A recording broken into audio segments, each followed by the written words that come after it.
Hello everyone, welcome back to my channel. আশা করি তোমরা সবাই ভালো আছো। আমি আছি বিন্দাস।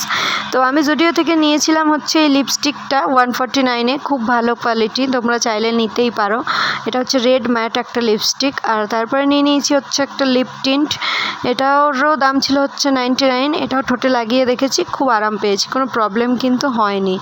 আর আমার বোন নিয়েছিল একটা বডি স্প্রেটাও বেশ ভালো, এটারও দাম ছিল হচ্ছে 99। তো সব কিছু জিনিসগুলোই আমার মোটামুটি ভালোই লেগেছে। তোমরা চাইলে কিন্তু জুডিও থেকে এগুলো নিতেই পারো, দামগুলোও খুবই মানে কমের মধ্যে বেশ ভালো জিনিস পেয়েছি। আর সবথেকে যেটা ভালো লেগেছে সেটা হচ্ছে এই নেল পলিশটা। অনেক নেল পলিশের কালেকশন আছে, প্রচুর কালার অপশান পেয়ে যাবে তোমরা। তা আমার কাছে একটা ব্লু নেল পলিশ আছে, তার সাথে লাগাবার জন্যে আমি এই ব্লু গ্লিটারটা নিয়ে এসেছি। তো তারপরে এই ম্যাট লিপস্টিকটা আমি লাগিয়ে দেখেছিলাম। অন্য ম্যাট লিপস্টিক লাগালে যেরকম ঠোঁটে মানে লাগালে প্রবলেম হয়, এটাতে কিন্তু কোনো রকম প্রবলেম আমার হয়নি, খুব ভালো লেগেছে। তো ভালো লাগলে লাইক